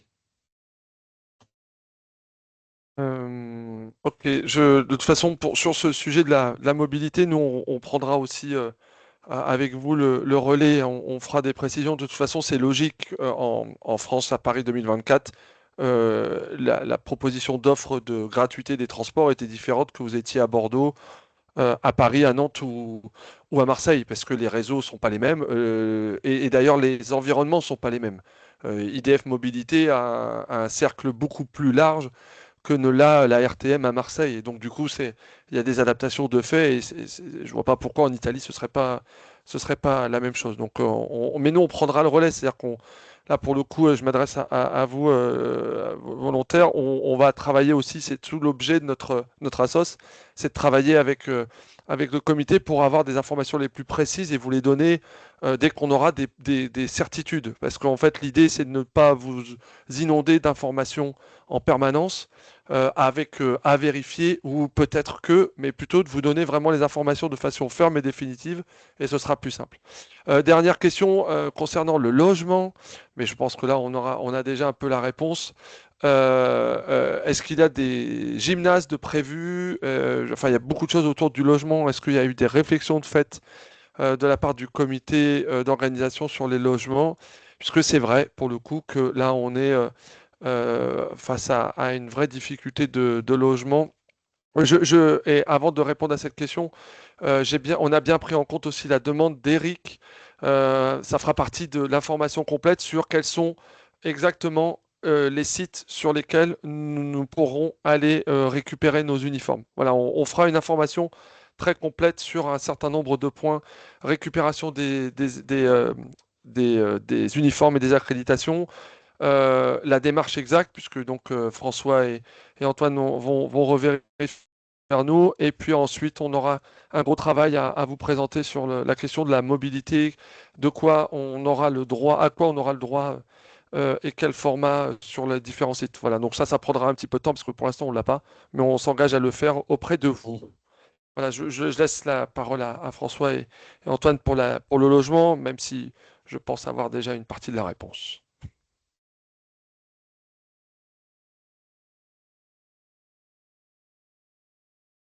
Ouais. Et Vaste question.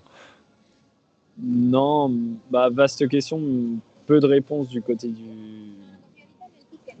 comité. C'est la politique sur beaucoup de grands événements et plus particulièrement de tous les JO, et c'est pas différent à Milan, c'est qu'il n'y a pas de logement prévu pour les volontaires.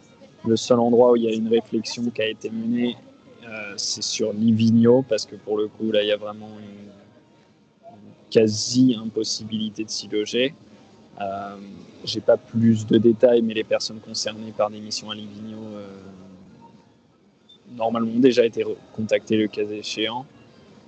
Pour les autres sites, il n'y a pas de logement pris en charge par le comité voilà, ça c'est pareil que c'était à Paris 2024. Malheureusement, même si les contraintes sont plus fortes parce que c'est la montagne, etc., et que c'est plus compliqué, il n'y a pas de logement aménagé par le comité. Oui, merci. Antoine, peut-être, oui. Non, tout à fait. Ce qu'a dit François est exact. Je rebondis juste sur 2 questions que j'ai vues dans le chat. Mais donc, la première sur le transport. Alors, le transport est prévu au sein de votre cluster d'affectation. Donc, les volontaires de Cortina auront des transports qui sont pris en charge au sein de Cortina. Les volontaires de Milan auront des transports qui sont pris en charge au sein de Milan. Si par exemple, vous avez une mission à Venise et que vous êtes logé à Milan, le trajet Milan-Venise ne sera pas pris en compte puisque là, on rentre dans le cadre d'un train qui n'est plus un transport organisé ou pris en charge par le comité. L'autre question, c'était sur les uniformes. Si je suis réserviste et que, par chance, je suis recontacté pour une mission, vais-je avoir un uniforme? La réponse est oui. Peu importe le moment du process où vous êtes contacté pour une mission de volontaire,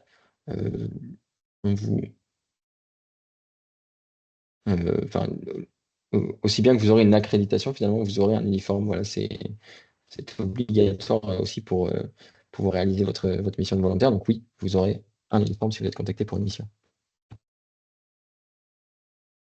Merci. Mais c'est d'ailleurs exactement ce qui s'était passé pour nous sur les Jeux de Paris 2024, puisque, souvenons-nous, on n'avait pas la prise en charge, par exemple, du TER qui vous amenait en Île-de-France, enfin dans la gare d'entrée de l'Île-de-France ou d'ailleurs la gare de Bordeaux-Saint-Jean ou de Nantes, etc., on avait la gratuité à partir du moment où on avait posé finalement le pied dans l'agglomération qui accueillait l'événement. Donc en fait, on est sur exactement la même situation et donc voilà, après on regardera ça. Euh, dernière. Un détail près. Oui, François. Excuse-moi, Bien sûr, je t'en prie, Fabien. Un détail près, c'est que l'équivalent RER ici est opéré par un opérateur différent, donc c'est vraiment le réseau de métro milanais. Si vous êtes en banlieue desservi par l'équivalent RER, là, les transports en commun ne sont pas pris en charge, malheureusement. Oui, c'est la particularité de l'ouverture à la concurrence du réseau ferré italien, pour le coup. Où là, en fait, ce n'est pas un établissement public qui transporte au quotidien les gens, ce sont des entreprises privées et chaque ligne a même parfois sa propre identité, sa propre entreprise. Donc, c'est un peu la différence avec le réseau francilien, pour le coup, ou le réseau de transport public des grandes agglomérations françaises. Ouais. C'est une vraie différence. Ok, on a fait le tour, hein. Franchement, on a fait le tour. De toute façon, on aura d'autres sessions, pas d'inquiétude. Merci. Alors, je ne sais pas si vous voulez rester avec nous, François et Antoine, jusqu'à la fin. Mais en tout cas, sinon, merci d'avoir participé à cette session. Vraiment, merci à vous. Je pense qu'on a été complet. On reviendra vers les uns et les autres pour donner les informations complémentaires que l'on a notées dans nos petits cahiers respectifs. Et puis, on vous souhaite bon courage pour la suite. Et puis, on se voit pour certains au plus tard en février. J'ai bien compris, certains vont même se croiser au quotidien, hein. J'ai cru comprendre que François et Antoine vont se croiser, que François et Nicolas vont se croiser aussi, que François et Geoffrey peut-être même. Donc voilà, en tout cas, on se verra, j'espère, pendant les Jeux. Et de toute façon, avant, on va voir si on peut réorganiser une session de la même façon quelques semaines avant les Jeux. Voilà, on ne sait pas trop comment on va organiser ça, mais si on peut le faire, on le fera. Merci à vous. Et puis, soit vous restez avec nous, soit vous pouvez partir. Voilà, vous avez le droit de rentrer chez vous. Hein, François, tu as le droit de rentrer chez toi maintenant. Ouais, malheureusement, je vais vous quitter parce que j'habite à 1h30 de Milan, donc c'est l'heure de rentrer chez moi pour moi. Ouais, je comprends. C'est pour ça, mais on mesure la chance de t'avoir eu avec nous. Non, c'est plutôt l'inverse. C'est plutôt l'inverse. Merci à vous d'organiser tout ça et nous, juste là pour essayer au mieux d'aider. Bah de rien. À très vite alors. Ouais, ça marche. De toute façon, on se tient au courant. Oui, bien sûr. Avec plaisir. Ça marche. Salut. Et je me joins à François pour vous remercier, tout le monde. Fabien, tu es la voix de ce groupement, n'est-ce pas? Mais évidemment que mes remerciements sont adressés à tout le monde. Et puis oui, Fabien, tu as notre contact. Donc Oui. pour tout ce qui est consolidation des réponses, tu n'hésites pas. Et nous, dès qu'on sait qu'une information qui pourrait être clé pour certains d'entre vous est confirmée, on n'hésitera pas à la faire circuler. Ça marche. Merci beaucoup. Merci Fabien. Bonne De rien, soirée je vous à en vous prie. tous. À très vite. Salut les gars, bon courage. Ciao, merci à tous. Salut. Eh ben voilà, j'espère que ça vous a aidé et que ça vous aidera, mais on reviendra évidemment vers vous. On va passer au dernier point de la soirée, qui est le dispositif que l'on va mettre en place aux adhérents de l'association pendant la période des Jeux de Milano Cortina. Je vous l'avais dit, hein, au début de la session, un des objectifs, c'est vraiment de vous faciliter la tâche le plus possible et puis aussi d'animer un peu cette communauté. Ils n'ont pas précisé quelque chose aussi, vu les environnements dans lesquels nous allons exercer nos shifts de volontaires, les espaces bénévoles vont être très réduits. Vous vous souvenez, alors en tout cas moi je me souviens de mon espace, mais je pense qu'on a tous un peu vécu la même chose, des espaces de volontaires assez grands, assez larges, où on pouvait jouer au baby-foot, se poser, etc. Là, il y a des endroits où en fait ce sera très minimaliste. Parce que dans la montagne, pour monter un barnum de 80 ou 100 mètres carrés, c'est pas toujours simple, surtout quand on n'a pas beaucoup de place. Et donc, il y a des endroits où ce sera très réduit et on a travaillé, on a pensé à travailler pour que on puisse se retrouver entre nous régulièrement. Et donc, ce dispositif, il est à la fois un dispositif qui va être un dispositif qui s'appuie sur une aide entre nous. J'ai vu passer plein de messages déjà. Et donc, du coup, ben, je dirais qu'on commence déjà un peu à réussir notre mission de bah, t'es à Milan, t'es à Cortina, j'ai un logement, j'en ai pas, est-ce qu'on peut s'aider, etc., etc. J'ai vu passer des trucs. Et franchement, on est ravis de ça parce que c'était un peu l'objectif aussi de cette association. Donc, on aura une partie qui s'appuiera sur le collectif que l'on va créer tous ensemble, cette capacité de nous aider entre nous, et puis une partie qui va nous revenir un peu à nous vraiment sur l'animation, sur des événements que l'on va mettre en place et on va vous expliquer. Alors le premier élément très concret que l'on a mis en place pour les volontaires qui seront adhérents, c'est le PINS. Vous savez, alors peut-être que certains ne sont pas adeptes de ça, mais le PINS, c'est quand même historique, c'est ce qu'on appelle le jeu dans les jeux. Et donc, vous avez tous connu ces capacités d'échanger les uns les autres. Et donc, on a créé des pins spécifiques pour les adhérents avec le nom de l'association et un visuel que vous avez peut-être commencé à voir apparaître un peu partout.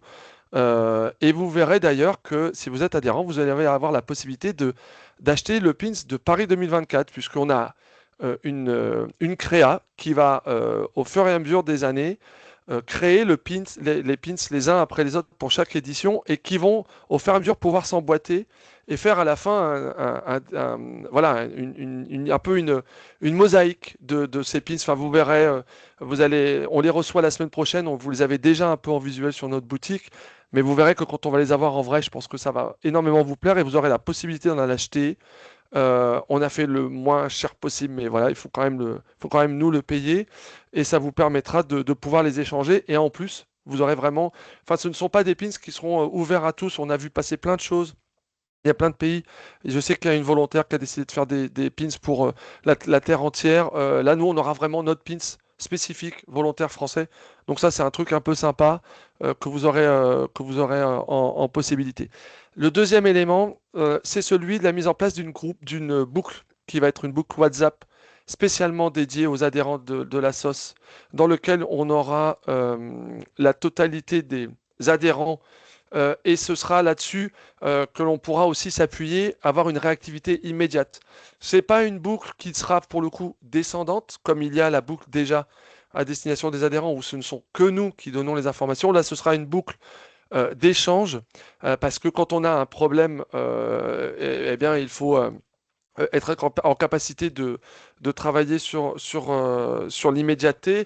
Et on va aussi, nous, travailler sur la capacité pour chacun d'entre vous vous allez recevoir dans les prochains jours un petit formulaire qui vous demandera de nous autoriser à donner vos coordonnées pour que vous puissiez vous retrouver aussi entre vous. Alors, sur Milan et sur Cortina, ça va être assez simple.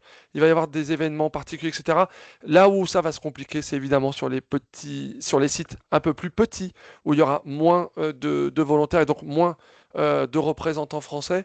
Mais ça peut être très intéressant que vous puissiez vous retrouver entre vous, d'avoir vos coordonnées immédiatement pour pouvoir vous parler et se faire le plus rapidement possible d'ailleurs, pour que vous puissiez réfléchir ensemble pour la mutualisation notamment des logements. Je pense à ceux qui, comme moi, se sont fait, entre guillemets, sauter leur Airbnb et qui aujourd'hui sont en train d'essayer de trouver quelque chose d'adapté pour pouvoir assumer sa mission. On a par exemple Geoffrey tout à l'heure qui parlait, qui est un nouvel adhérent qui sera sur place donc en février et qui pourra notamment peut-être nous donner quelques tips dès son arrivée sur Milan. Donc ça, c'est quand même, je pense, quelque chose qui est très important et qui peut être une vraie valeur ajoutée de notre association sur le sujet. Le troisième élément, c'est ce qu'on vous disait tout à l'heure, des événements qui vont être dédiés, que nous allons organiser. C'est notamment Mathilde qui est à la manœuvre de ça, des événements spécifiques dans lesquels on pourra se retrouver. On va essayer on va pas privatiser des bars parce qu'on ne sera pas suffisamment nombreux pour ça, mais on va se retrouver dans des lieux bien précis à des heures bien précises. On va essayer de vous donner le plus rapidement possible pour que, si ça vous intéresse de participer, vous puissiez adapter vos shifts, puisque j'ai du coup eu comme vous l'information que vous pourra shift par shift finalement valider les horaires. Il faut savoir que sur ces événements, il y aura la présence à la fois des membres des membres du bureau. Il y aura des membres du bureau qui vont venir de Paris pour animer aussi ces événements. En tout cas, on est en train de tout faire pour venir. C'est aussi pour nous un sujet de logement. Donc, on aura tous à cœur de vous retrouver. Et on est en train de travailler avec le CNOSF. C'est une rencontre qu'on a eue pas plus tard qu'hier. Pour que le parcours média, ce qu'on appelle le parcours média post-médaille des athlètes français, puisse passer parfois par nos points de rassemblement pour rencontrer en fait nos médaillés sur un dispositif. Vous avez connu les dispositifs Club France à la Halle de la Villette. Eh bien, vous oubliez tout ça, puisque là aussi, les difficultés que nous rencontrons, l'équipe de France olympique et paralympique la rencontre aussi, et les Clubs France seront dans dimensionnement très limité. Et aujourd'hui, on n'est même pas certain qu'il y ait une ouverture au grand public de ces Clubs France et que ce ne soit pas limité qu'aux familles olympiques, aux athlètes et aux médias. Donc ça veut dire que si on veut rencontrer nos athlètes médaillés, qu'on espère le plus nombreux et nombreuses possible, eh bien, il faudra qu'on on les fasse venir vers nous et on vous tiendra évidemment au courant. Dernier élément. Quatrième et donc dernier élément, on a d'ores et déjà, énormément de rédactions qui nous ont signalé leur intérêt de suivre des volontaires durant les Jeux, alors à la fois des rédactions nationales, mais aussi ce qu'on appelle la PQR, la presse quotidienne régionale. Et donc, pour toutes celles et ceux qui seront intéressés par témoigner de votre expérience pendant la période des Jeux, eh bien, on vous demandera de nous donner vos coordonnées et on jouera un peu ce rôle de mise en relation entre les médias qui couvriront la totalité des épreuves et vous qui seront au quotidien au quotidien au plus près des événements. Voilà, donc on va jouer ce rôle-là, nous aussi, pendant toute la période. Voilà ce que l'on peut d'ores et déjà vous dire là, dans l'immédiateté. On est encore évidemment en train de travailler sur d'autres choses, mais pour l'instant, on ne peut pas en dire plus parce que, ce qu'il faut aussi bien comprendre, c'est que les dispositifs du CNOSF et du CPSF ne sont absolument pas encore complètement établis pour la période de Milano-Cortina. Et donc, il y a encore beaucoup d'incertitudes, beaucoup de questionnements, et donc on doit faire avec ces incertitudes et ces questionnements. Voilà. Donc, voilà ce qu'on peut vous dire aujourd'hui sur le sujet. Et est-ce qu'il y a du coup, alors je regarde parce qu'en même temps je lis, mais non, après c'est des échanges que vous allez avoir les uns et les autres. Est-ce qu'il y a des questions par rapport à cette présentation? Nicolas, et il y a Mathilde qui interviendra. Oui, Fabien, moi je voulais te poser la question quand tu poses au niveau des presses régionaux et locales, comment ça se passe parfois? Par exemple, tu vois, je suis en relation avec le Ouest France.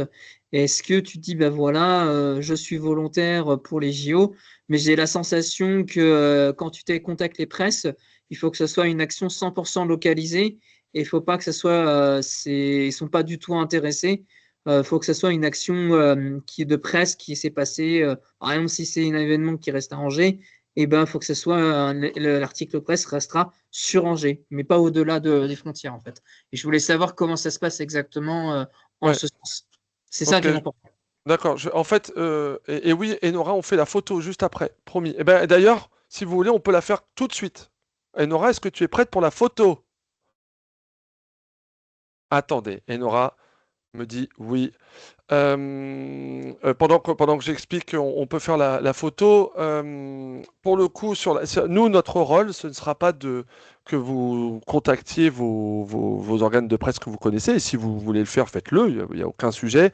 Nous, notre rôle, ça va être de gérer les demandes de la presse française et de l'aiguiller vers ceux qui souhaiteront témoigner.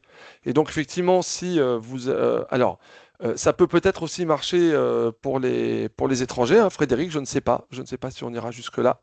Je n'en sais rien.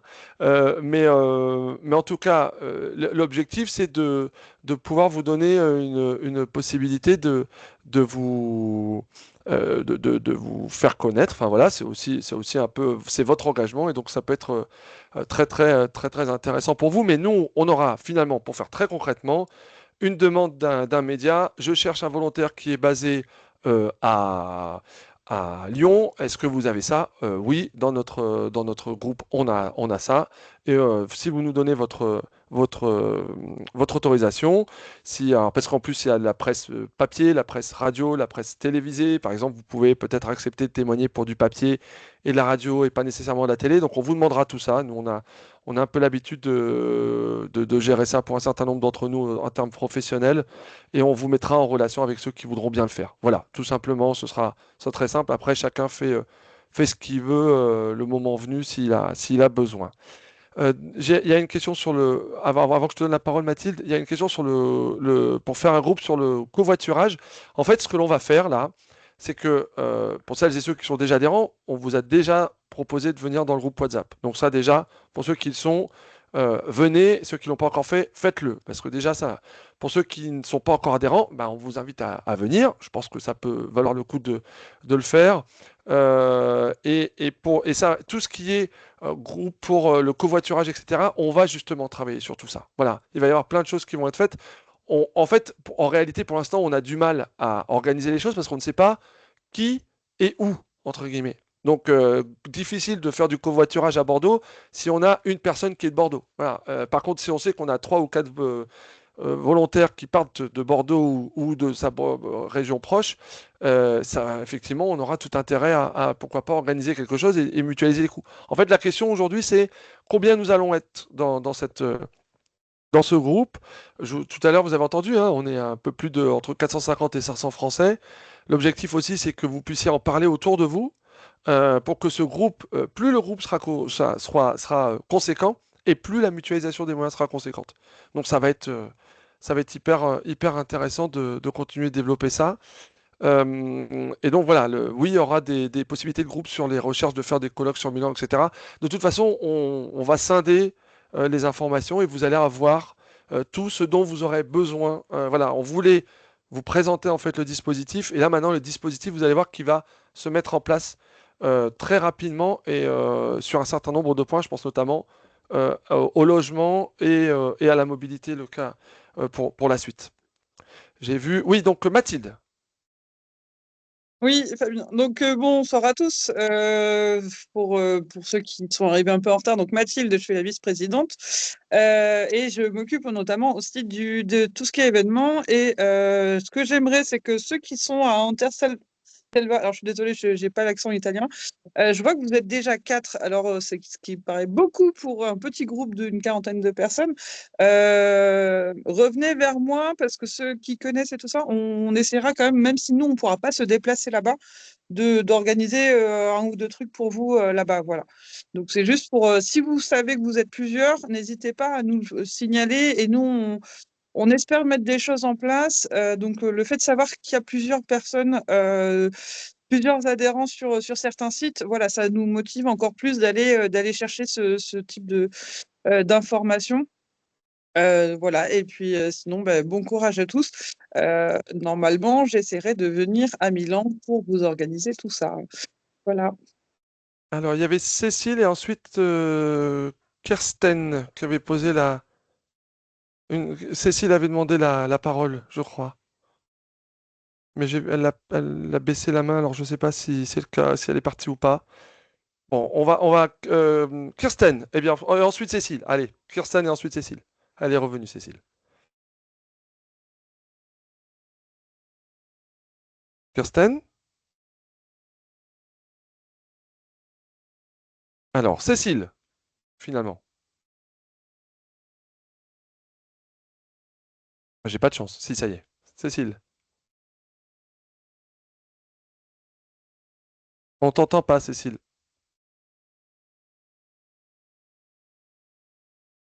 Non. Bah non, on n'a pas coupé le micro. Non, non. Christiane, tu peux rouvrir ton micro, hein? Ça fonctionne. Alors, en attendant, Laurent, la question, pouvez-vous nous aider pour l'hébergement chez un Italien? On a déjà commencé à envoyer des messages dans les groupes italiens pour expliquer la sauce, l'association, le rôle, etc. Donc on va inonder un peu les différents groupes WhatsApp italiens qui existent pour donner l'information. Pour être très transparent avec vous, la générosité dont certains ont fait preuve pendant les Jeux de Paris n'est pas nécessairement retournée envers nous. Voilà, voilà. Ah bah voilà, tiens, un exemple très concret.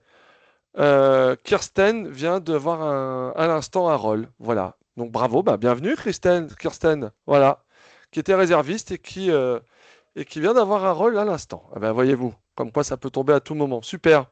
Eh ben, bienvenue dans la grande famille des affectés maintenant. Voilà, super. Cécile? Non, ça veut pas. Ils veulent pas. Bon. Eh ben écoutez, s'il n'y a plus de questions, j'espère qu'on vous a aidé, puisque c'était l'objectif de cette. Ah ben Martine vient aussi de recevoir un rôle, tiens.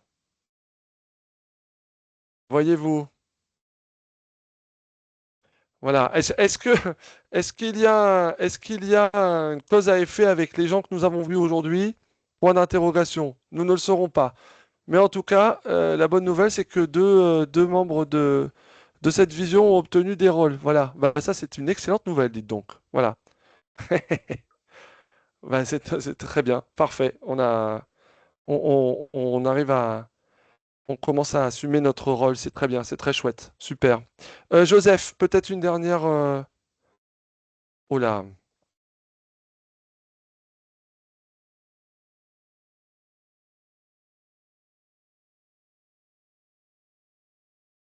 Joseph?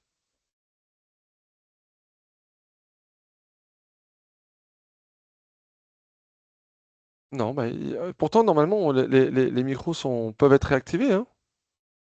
Il n'y a pas de souci, hein. Et moi, vous m'entendez là? C'est Laurent. Oui, oui, Laurent, on t'entend. Absolument. Je faisais un test. Non, non, on t'entend. C'est juste qu'il faut juste activer les micros et sinon, ça. Voilà.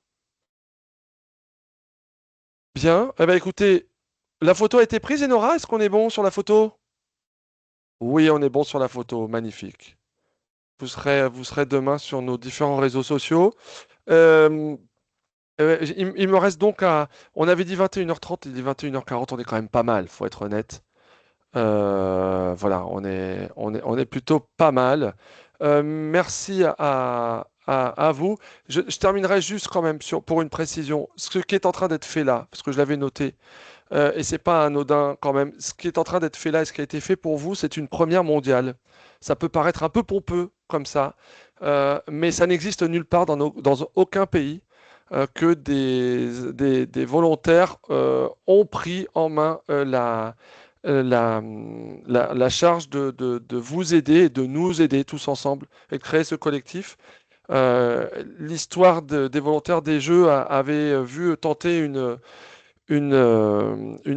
rassemblement des volontaires après Vancouver au Canada et puis ça s'est terminé par un échec. Et donc voilà, on est ravis en tout cas d'avoir mis le pied à l'étrier et puis et que on puisse en bénéficier, enfin qu'on puisse en faire bénéficier la totalité d'entre vous. Voilà, donc on est très heureux de vous avoir vu en vrai parce qu'on a vu beaucoup de têtes lors de vos inscriptions. Voilà, je peux aussi vous garantir que vos documents ont été détruits depuis très longtemps, puisqu'ils ont vérifié juste et ça a été détruit depuis très longtemps.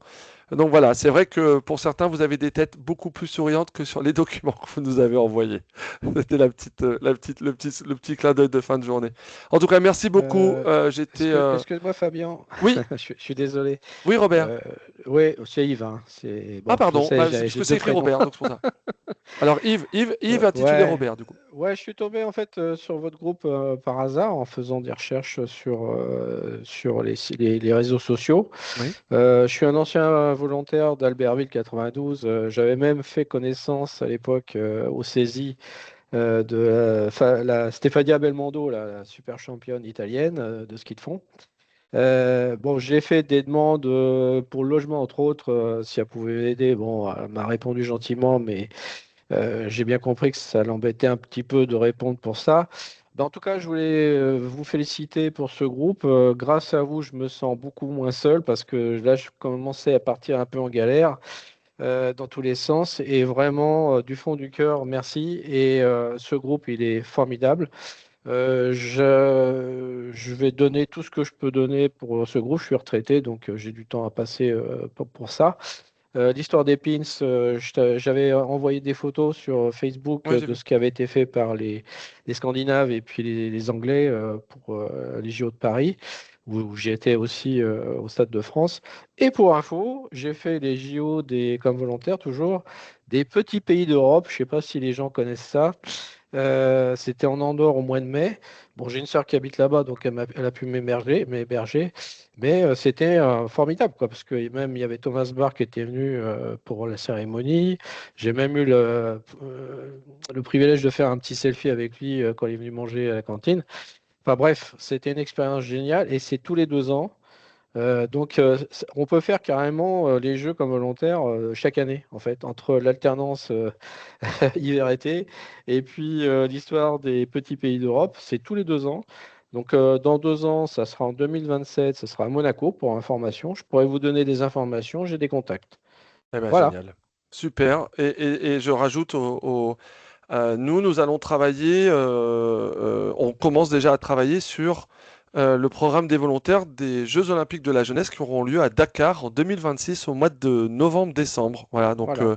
pour ceux qui seront intéressés, on aura aussi cette mission d'essayer de vous encadrer. Et il y a des gens déjà du bureau qui sont hyper motivés pour y aller, donc on va essayer de faire une petite délégation là-bas. Voilà, bah écoutez, merci beaucoup à toutes et à tous. Excellente soirée. Et puis, n'hésitez pas à prendre contact avec nous. Vous avez le site qui est www.volontairefrançais.fr. Vous avez la porte d'entrée pour pouvoir nous rejoindre si vous ne l'avez pas encore fait. Et puis on se donne rendez-vous très vite pour une prochaine visio pour permettre de présenter de façon beaucoup plus précise les dispositifs qu'on a déjà commencé à vous expliquer. Voilà, bonne soirée à tous. Merci Et un grand infiniment de merci votre à toi, confiance et à très Fabien. vite. Merci, Fabien, Merci à vous pour tous. avoir Bonne soirée à tous. Merci. Vive les Bonne soirée à tous. volontaires. Salut. Bonsoir tout le Merci, monde. bonne soirée. Bonsoir. Merci, bonne Bonne soirée. soirée. Merci, bonne soirée. Salut, Cécile. Bonne soirée.